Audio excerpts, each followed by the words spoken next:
taliya-xigeenka ciidanka asluubta Soomaaliyeed Generaal Cilmi ayaa maanta tababar u soo xiray ku dhawaad 100 askari oo ka tirsan ciidanka asluubta Soomaaliya oo muddooyinkan tababar aqoon kororsi u socday waxaan ku sugnaa madasha saraakiil ka tirsan ciidanka asluubta.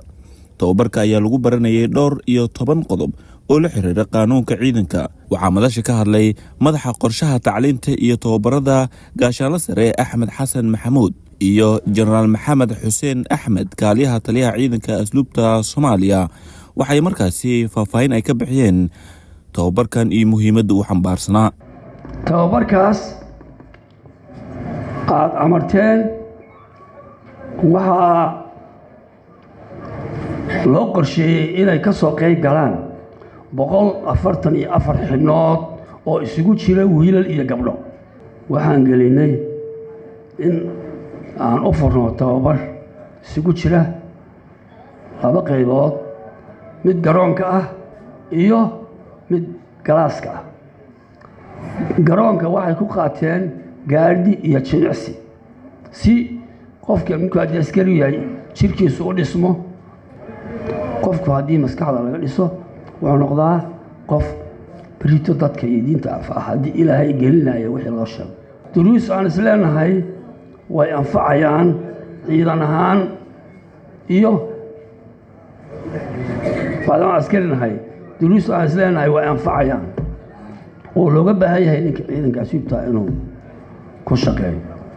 waxay mudan yihiin ciidankaas oo ragga iyo gabdhahaba ah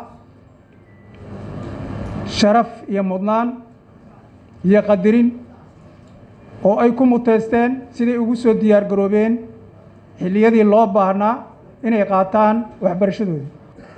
ciidanka asluubta wuxuu hayaa shaqada ugu badan ee qaranka loo qabto,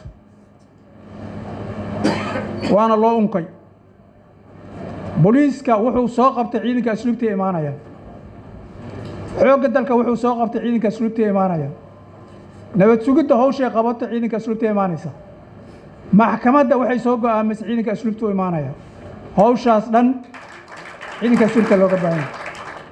taliya-xigeenka ciidanka asluubta Soomaaliyeed Generaal Cilmi Waasuga ayaa waxa uu sheegay in casharada maalmahan socday askariga ku dhaqmi waayo tallaabo laga qaadi doono. garoonkan dhowr dafcadooda ka baxday. ciidankii loogu talagalay hadda dafcadan in la keeno garoonka wuxuu tiradiisu ahayd 40.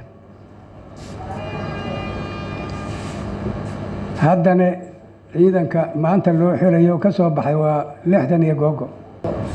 ninka ka soo baxa dafcadaas oo intaas wax la soo baray oo berigii hore la baray oo hadda la baray oo mar kale ku soo noqday ciidanka ku soo noqon maayo.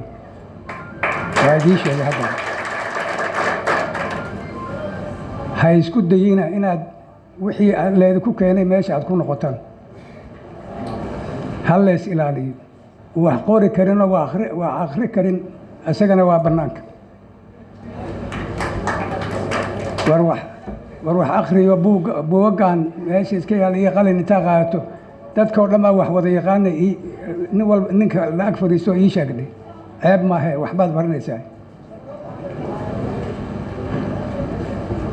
garaadaad rabtaa, darajaad rabtaa, xeradaas inaad taliye ka noqotaad rabtaa. haddaadan waxba qori aqoon maxaa ku noqonaysaa? ma ku noqonaysid waxba.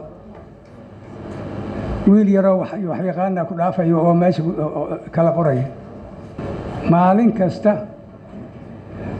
marka qof loo diro qofka xunun buu keenaya.